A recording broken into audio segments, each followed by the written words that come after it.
दोस्तों नमस्कार, मैं दीपक कुमार, राष्ट्रीय साधारण परिस्थिति आधुनिकीकरण केंद्र का संस्थापक। दोस्तों 15 अगस्त 2018 को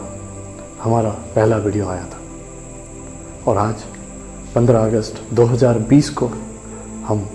दूसरा वीडियो प्रस्तुत कर रहे हैं। और ये 2 साल में मैं और मेरे साथी, विभिन्न प्रकार के लोग, विभिन्न प्रकार के स्थान और विभिन्न प्रकार के परिस्थितियों का सामना करते हुए आज आप सभी के सामने प्रस्तुत हो रहे हैं। दोस्तों सबसे पहले केवल हमारा देश भारत ही नहीं बल्कि समग्र विश्व एक अदृश्य महामारी कोरोना के चपेट में जिस तरह आया है, और केवल भारत ही नहीं विश्व के जो कोरोना योद्धा हैं, चाहे वो स्वास्थ्य कर्मी हो, सुरक्षा कर्मी हो या विभिन्न प्रकार के सेवा देने वाले अलग अलग कोरोना योद्धा हैं, मैं उन प्रत्येक व्यक्तियों को मेरे हृदय तल से कोटि कोटि नमन करता हूँ। और इस कोरोना की सेवा देते हुए और कोरोना के चपेट में आए हुए जितने भी व्यक्ति स्वर्गवास हुए हैं, उनकी आत्मा की सद्गति के लिए मैं ईश्वर के सामने प्रार्थना कर रहा हूँ। दोस्तों ये कोरोना काल में हमारे यशस्वी प्रधानमंत्री श्री नरेंद्र दामोदर दास मोदी जी की आह्वान में से समग्र भारत के 130 करोड़ जनता जिस तरीके से एकजुट हुई और कोरोना के साथ लड़ते गए, चाहे वो दीप प्रज्वलन की बात हो, शंखनाद हो, या फिर एक समय के लिए एक प्रकार की गृहबंदी की जो जीवन प्रत्येक व्यक्ति जो व्यतीत किए हैं, इससे हमारी देश की एकता और हमारी देश की दृढ़ता बहुत ही अच्छी तरीके से झलक के सामने आ रहा है। दोस्तों ये जो समय कश्मीर से लेके कन्याकुमारी तक और भुज से लेके मालदा तक प्रत्येक व्यक्ति एक दृढ़ता के साथ अपने अपने घर में और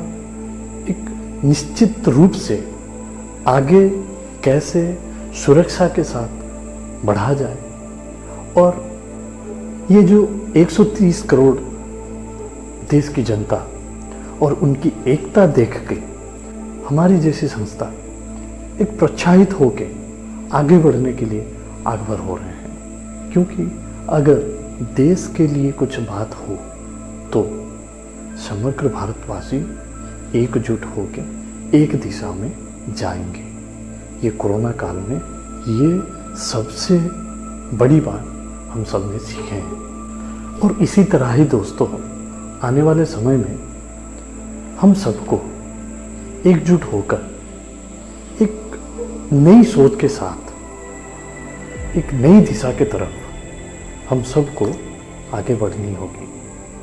हम ये सृष्टि को, ये ब्रह्मांड को हमारी मर्जी से चला नहीं सकते हैं। ये विश्व ब्रह्मांड में केवल मानव समाज ही नहीं है, हमारे साथ विभिन्न प्रकार के जलचर, स्थलचर, पशु, पक्षी, कीटा, पतंग, विभिन्न प्रकार के जीव जंतु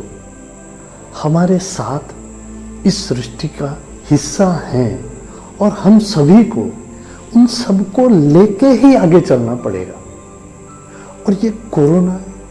मैं ये समझता हूँ कि ये कोरोना सृष्टि की, प्रकृति की एक संदेश है, और हम सब मानव जाति को एक नई सोच के साथ, एक नई दिशा से, एक नई दिशा में आगे बढ़ना पड़ेगा, और इन समस्त प्राणियों को साथ लेके चलना पड़ेगा। और एक बात है दोस्तों, ये जो कोरोना का समस्या हमारे सामने आई, इसका कारण कौन है? अगर आप शांति से बैठ के चिंतन करेंगे तो ये केवल कोरोना ही नहीं, सारे विश्व में जो भी समस्याएं आ रही हैं उन सब का प्रथम और मुख्य कारण हम मानव ही हैं। दोस्तों, मैं अपने पहले वीडियो में जैसे बताया था कि भारत राष्ट्र ही समग्र विश्व को एक रास्ता दिखाएगा, और अभी ये कोरोना काल में हमारे अभिवादन करने की तरीका, नमस्कार को जिसे विश्व विदित में ग्रहण किया गया, और मैं ही नहीं,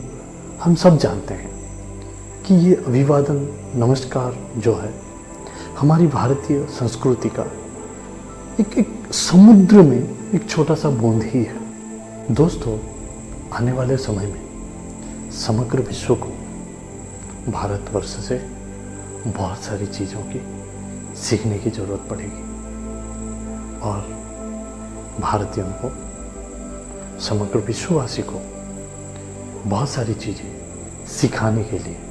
तैयार होना पड़ेगा, और भारत समग्र विश्व को सिखाने के लिए विश्व गुरु बनना पड़ेगा। दोस्तों, भारत को जमीन से लेके आसमान तक एक नई कार्यशैली के साथ, एक नई प्रयोग के साथ काम करना पड़ेगा, और ये समय और ये प्रकृति का भी एक मांग है कि भारतवर्ष एक नई प्रयोग के साथ समग्र विश्व को